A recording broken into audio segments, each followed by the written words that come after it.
and build a new world order where democracy and Canadian sovereignty is protected. Mr. Carney, you're up next. I'm going to associate myself, I'm going to agree with that. Like Prime Minister Trudeau, half of this cabinet are actually younger leaders of the world economic forum. We penetrate the cabinets. The change is not just happening. The change can be shaped by us. We have to prepare for a more angry world. How to prepare? Take the necessary action to create a fairer world. I see the need for a great reset. So people assume we are just going back to the good old world which we had and everything will be normal again. This is, let's say, fiction. It will not happen. I think that fake news have been with us for thousands of years. Just think of the Bible. I think that fake news have been with us for thousands of years. Just think of the Bible. I think that fake news have been with us for thousands of years. Just think of the Bible. Is it true that the leaders of the world are planning towards one world government? The video circulating the internet now, exposing their hidden agenda. The entire Middle East is going through a great reset in order to fully establish the Abraham Accords in preparation of the arrival of the Antichrist. And we are just scratching the surface. Welcome, dear friends, to TIBP Live. Greetings and special thanks to you, Prophecy Watchers. Thank you to our TIBP members and TIBP patrons. Here is the latest prophecy update that you should know. June 25, 2025, Trump congratulates himself on Israel-Iran ceasefire that remains highly uncertain. The US president played up his role in resolving the conflict between Israel and the Islamic Republic. And the ceasefire agreement, do you believe that Iran is still committed to peace? Yeah, I do. They violated it, but Israel violated it too. Are you questioning if Israel is committed? Israel, as soon as we made the deal, they came out and they dropped a load of bombs, the likes of which I'd never seen before. The biggest load that we've seen. I'm not happy with Israel. You know, when I say, okay, now you have 12 hours, you don't go out in the first hour and just drop everything you have on them. So I'm not happy with them. I'm not happy with Iran either. But I'm really unhappy if Israel's going out this morning because of one rocket that didn't land, that was shot, perhaps by mistake, that didn't land. I'm not happy about that. You know what? We basically have two countries that have been fighting so long and so hard that they don't know what. But just hours after the ceasefire between Israel and Iran, Trump rejoices. But then just a couple of hours, Trump rebukes Israel and Iran after ceasefire. When there is a crisis, people are awake. And it can be used both for evil and good. They say that let us not waste a crisis and take advantage of it. You never want a serious crisis to go to waste. And what I mean by that, it's an opportunity to do things that you think you could not do before. The entire Middle East is going through a great reset in order to fully establish the Abraham Accords in preparation of the arrival of the Antichrist. Isaiah 28 verse 14 to 15. Wherefore hear the word of the Lord, ye scornful men that rule this people which is in Jerusalem, because ye have said, we have made a covenant with death, and with hell are we at agreement. So the majority of the Christians today that believes that these wars that are happening right now, that these crises that are happening right now will lead to the arrival of the Antichrist. That the beginning of sorrows in Matthew 24 verse 8 will usher in the near future Antichrist that will rule 3.5 years because of a misinterpretation of Daniel 9:24 to 28. Dear friends, do you believe that the Antichrist is a future thing or the Antichrist exists now?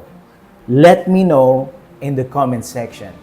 Here are some clips circulating in the internet, both new and recent, about a new system that is coming, a new form of global control that, again, the majority is connected with the final appearance of the Antichrist. Some even believe we are part of a secret cabal working against the best interests of the United States, characterizing my family and me as internationalists and of conspiring with others around the world to build a more integrated global political and economic structure. One world, if you will. If that's the charge, I stand guilty and I am proud of it.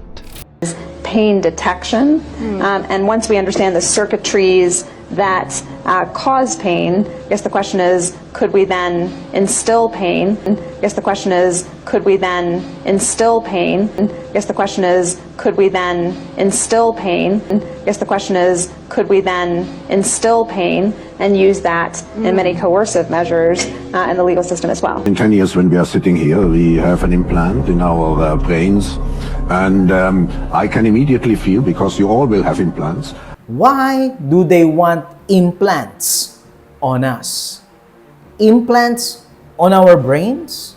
And we measure your brain waves, and I can immediately tell you how the people react, or I can feel how the people react to your art. Yuval Noah Harari, the man I recently made a video on, who makes it a point in almost every interview that he does to mock Jesus and the Bible. And I think that fake news have been with us for thousands of years. Just think of the Bible. But not the intelligent design of some God above the clouds. Not the intelligent design of some God above the clouds. Not the intelligent design of some God above the clouds. What about brain waves manipulation? Why do they see people as hackable animals? Former chairman Klaus Schwab consistently said that we need that type of transparency where people can't have a private life at all. I quote, he said, "If you got nothing to hide, then why should you care?" With a social credit system and complete control over everyone's digital lives, making everyone a citizen of the world and not specific nations, and their own laws of this is again achieved most easily by giving your life completely over to the social credit system, brought under a system of one world control. This is the reason why Christians today believe futurism, that the mark of the beast will come as an implant, a microchip, a credit card system. And this is very much what Satan wants, for people to believe in his propaganda. Let me just read you something really quickly about what is inside of this pact. Everyone, it says that this is the power structure, fully digital and maximized for the control of the masses. Everyone will be expected to have a biometric digital ID that marks them not just as citizens of an individual country, but as a global citizen. So anytime you hear global citizen or anytime you hear sustainability, think that this is an egregious thing that's happening at the level of the World Health Organization and the United Nations. Anyone that has a dissonant opinion will be labeled as misinformation, disinformation, or malinformation and memory hold. Perpetrators for unapproved information will be fact-checked and punished by the system, which will be operated and enforced by artificial intelligence. Punishments will include being locked out of one's bank account, being unable to make certain purchases, unable to get on an airplane, on a subway, drive on public roads. This is the future, according to the world's self-appointed overlords at the United Nations. On the 2024 Davos Convention, world leaders are consistently mentioning about hope. They want to keep on pushing the idea that they can bring hope to this dying world. we have to give a future. We need to give hope. And we have to encourage the Ukrainian population to imagine their future. That it is our duty and it is our interest to do this, because if they lose hope, they're no longer going to fight. If they're no longer going to fight, the geopolitical consequences will be major, and they are not in our interest. So there's a real spin behind it. They want to introduce a hope manufactured by temporal hope, but this is only a manufactured temporal hope that through the power they have acquired, they will introduce a solution for this dying world. Dear friends, do you believe that the Antichrist will appear in the future and will rule for 3.5 years? Dear friends, these verses that I will present to you now prayerfully will shed light that the Antichrist is here now, living with us.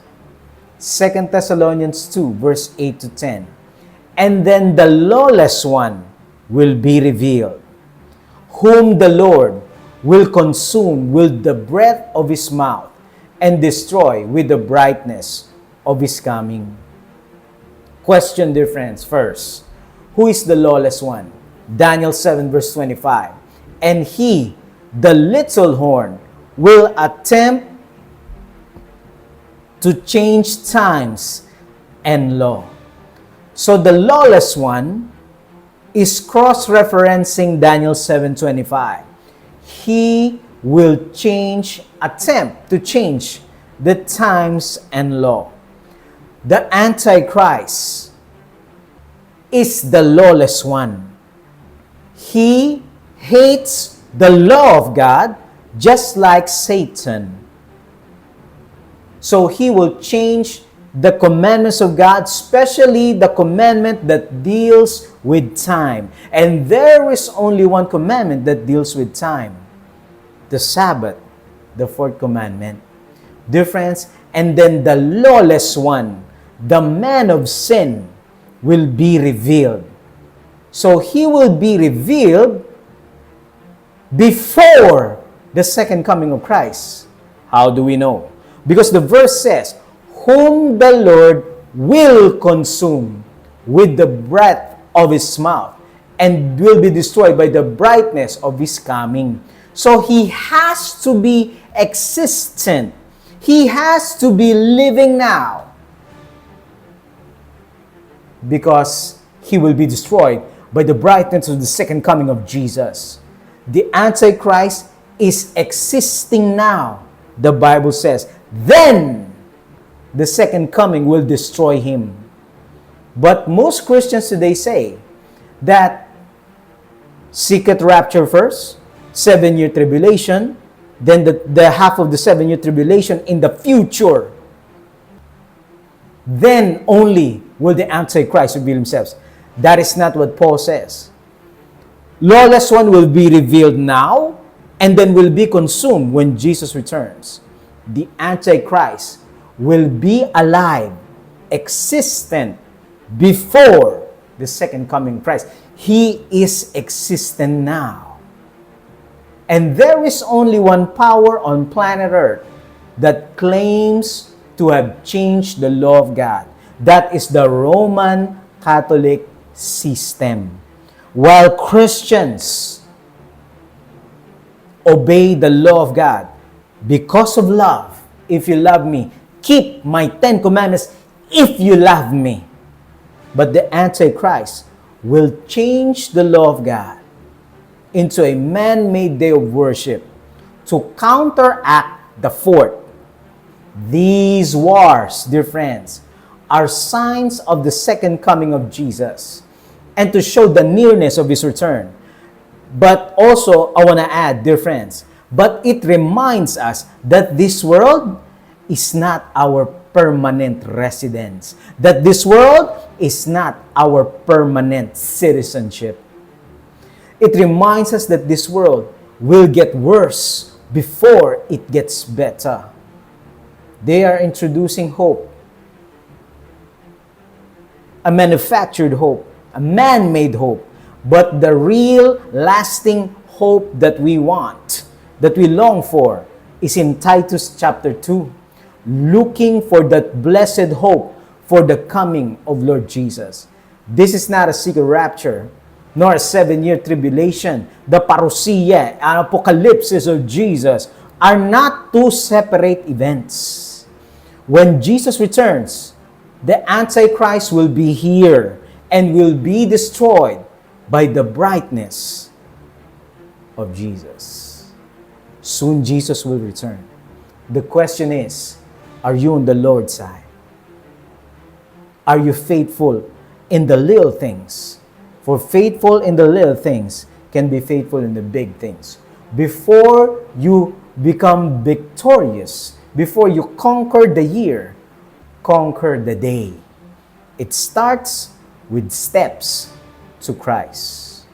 Kindly type in the comment section, my citizenship is in heaven. My citizenship is in heaven.